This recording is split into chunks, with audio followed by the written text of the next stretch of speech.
মোৰ নাম অজয় পাল। যিহেতু নিৰ্বাচনৰ সময় কাষ চাপিছে, কোনখন চৰকাৰ হোৱাটো বিচাৰে? এতিয়া আমি চাৰিওফালে যিটো দেখা পাইছোঁ বা ৰাইজৰ কথাটো মই বিশেষ নাজানো, মোৰ নিজাববীয়াকৈ ক'বলৈ গ'লে মই বিজেপি চৰকাৰে বিচাৰোঁ। যিহেতু আমি দেখিব পাইছোঁ আগন্তুক নিৰ্বাচনৰ ক্ষেত্ৰত জালুকবাৰীৰ পিছত যদি কোনোবা সমষ্টি চৰ্চাত আছে, সেয়া হৈছে ৰঙানদী সমষ্টি। ৰঙানদী সমষ্টিত যিহেতু আপোনালোকে ইয়াৰ বাসিন্দা, কেনেধৰণৰ পৰিৱেশ দেখিব পাইছে? জালুকবাৰীৰ পাছতে ৰঙানদীৰ কাৰণটো হ'ল প্ৰথমবাৰৰ বাবে ৰঙানদী সমষ্টি গঠন হৈছে। যিজনেই নিৰ্বাচিত হৈ MLA হ'ব, তেখেত প্ৰথমবাৰৰ বাবে ৰঙানদীক প্ৰতিনিধিত্ব কৰিব। সেয়েহে সম্পূৰ্ণ অসমতে এইটো লৈ পিনে এটা চৰ্চা চলি আছে যে ৰঙানদী বুলি বিভিন্ন মাধ্যমত আমিও দেখা পাইছোঁ। ইয়াত আমাৰ চকুত পৰা হিচাপে আমি চাৰিওফালে যিটো বাতাবৰণ দেখিছোঁ, আমিতো ঋষিৰাজ হাজৰিকাদেৱৰ হেৰিটো বেছি দেখিছোঁ অলপ, য'তে মানে একেবাৰে সৰু ল'ৰা ছোৱালীৰ পৰা ধৰি হ'লেও একেবাৰে মানে 70-80 বছৰীয়া বুঢ়া এজনৰ লোকেও তেখেতৰ নামটোৱে মুখত আহে চবৰে, কাক ভোট দিব বা। যিহেতু আপুনি ক'লে বিজেপি চৰকাৰ বিচাৰে বা লগতে আপোনালোকৰ ৰঙানদীৰ ঋষিৰাজ হাজৰিকাক বিচাৰে, তেওঁ যিহেতু এজন যুৱক, আৰু আমি দেখিব পাইছোঁ ভাৰতীয় জনতা পাৰ্টী যুৱকসকলক এক মাধ্যম দিছে, এক প্লেটফৰ্ম দিছে, সেই সন্দৰ্ভত কি ক'ব? হয়, কাৰণ আমি যিমান দূৰ জানো 69% যুৱক সম্পূৰ্ণ ভাৰতবৰ্ষত, অকল অসম বুলিয়ে নহয়। আৰু যুৱশক্তিটোৱে গোটেই অসমখনৰ লগতে ভাৰতবৰ্ষখনকো যদি আগবঢ়াই নিবলৈ হয়, যুৱশক্তিটো আগবাঢ়ি অহাটো খুবেই প্ৰয়োজন। আৰু সেই হিচাপতে আৰু সেইটো এটা বিষয়, সেইটো এটা কাৰণ, যিহেতু ৰাইজে ঋষিৰাজ ডাঙৰীয়াক ইমানকৈ মৰম আৰু আদৰ দিছে, কাৰণ তেখেত এজন যুৱক। এতিয়াৰ পৰা তেওঁৰ অদূৰ ভৱিষ্যত আৰু বহুতখিনি কৰিব সময় পাব তেখেতে, বা তেখেত যুৱক হিচাপে বাকী যিখিনি যুৱক আছে তেখেতৰ লগত মত বিনিময় কৰা বা মনৰ কথাবোৰ ভাৱবোৰ বুজি পাব। সেয়েহে হয়তো ৰাইজেও বা মই নিজে এজন যুৱক হিচাপে মই ঋষিৰাজ ডাঙৰীয়াক খুবেই ভাল পাওঁ। কাৰণ এইখন আপুনি যিডোখৰ ঠাইত এতিয়া বৰ্তমান ৰখি আছে, এইডোখৰত এই কেইমাহমান আগতে বানপানী হৈছিলে, আপোনালোকে জানে নাই মই নাজানো। মোৰ এই দোকানকেইখনো ভাঙিছিলে, এইবোৰ এতিয়া নতুনকৈ মাটি চাটি পেলাই হেৰি কৰা। সেই সময়কণতে মানে তেখেতে মানুহৰ মানে মনত বুলি নহয়, এতিয়া যিটো দেখা পাইছোঁ মানুহৰ তেজৰ হিৰে ধমনিৰ স্বৰূপ হৈ গৈছে ঋষিৰাজ হাজৰিকা। তো তেখেতক মানে প্ৰতিৰোধ কৰিবলৈ যে কোনোবা আহিব বা কোনোবা হ'ব, এইটো আমাৰ মনলৈ অহাই নাই এতিয়ালৈকে। ঋষিৰাজে অকল আৰু সেইটোৱে চলি আছে।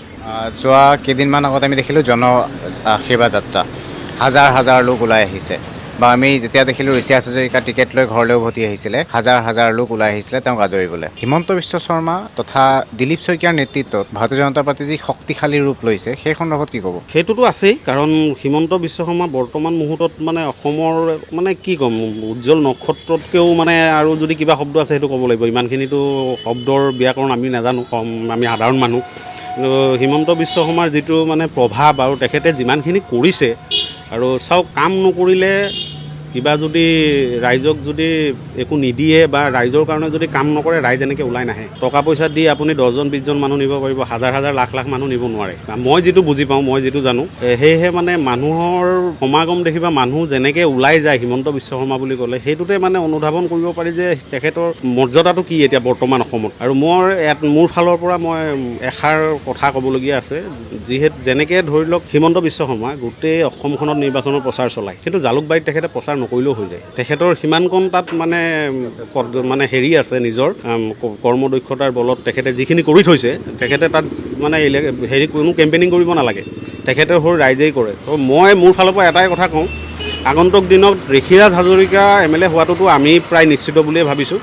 তেখেত এজন MLA হোৱাৰ পাছত ৰঙানদী সমষ্টিখনক তেখেতে এনেকৈ মানে গঢ়ি তোলক, এনেকুৱা ধৰণে ৰঙানদীখন গঢ়ি তোলক, যাতে যেনেকৈ হিমন্ত বিশ্ব শৰ্মা ডাঙৰীয়াই জালুকবাৰীত যাব নালাগে কেম্পেইনিং কৰিবলৈ, ঘৰত বহি থাকিলেও জিকিব, ঠিক তেনেদৰে আমাৰ ইয়াত আহি বা আমাৰ জেগাবোৰত ঋষিৰাজ হাজৰিকাই আৰু কেম্পেইনিং কৰাৰ দৰকাৰ নাই, তেখেত ঘৰত বহি থাকিলেও জিকিব। সেনেকৈ ধৰণে কাম কৰি আগবাঢ়ি যাওক। আৰু সেইখিনিৰ কাৰণে হিমন্ত বিশ্ব শৰ্মাই যিদৰে কাম কৰিছে, হিমন্ত বিশ্ব শৰ্মাই জালুকবাৰীত কেম্পেইনিং নকৰিলেও কিয় জিকে, কাৰণ তেখেতে তাত কৰিবলগীয়াখিনি কৰি থৈছে। আৰু সেই বস্তুখিনি অনুসৰণ কৰি মই ভাবোঁ ঋষিৰাজ হাজৰিকাদেৱেও সেই কামখিনি সেই ধৰণেই কৰি যাওক, যাতে পৰৱৰ্তী এইটো ইলেকশ্যনটো আমি বাদেই দিলোঁ, পৰৱৰ্তী ইলেকশ্যনটো যাতে তেওঁ এই ঘৰে আহি বা গাঁৱে ঘূৰি তেখেতে ভোট নিবিচাৰিলেও হ'ব, যাতে য'তে থাকক যিয়ে কৰি থাকক, মানুহে তেখেতৰ কৰ্মৰাজি তেখেতক চাই পিনে তেখেতৰ নামটো দেখিয়ে যাতে ভোট দিয়ে। মোৰ ফালৰ পৰা মই এনেদৰে ক'ব পাৰি নেকি, তেওঁ যদি নিৰ্বাচিত হয় তেনে উন্নয়নৰ ক্ষেত্ৰত আপোনালোকৰ ৰঙানদী ৰঙীন হৈ পৰিব? একেবাৰে 100%। মোৰ মনৰ যিখিনি কথা মই সেইখিনি আপোনাক কৈছোঁ। মই কোনো দলৰ মানুহ নহয় দেই, মই ব্যক্তিগতভাৱে মই প্ৰথমতে কৈ লৈছোঁ, মই কোনো দলৰ মানুহ নহয়, কিন্তু মই কোনো বিজেপি এজেপি কংগ্ৰেছ আজিলৈকে ক'তো যোৱা নাই। মই এজন সাধাৰণ নাগৰিক। এখন মোৰ দোকান আপোনালোকে দেখিছে।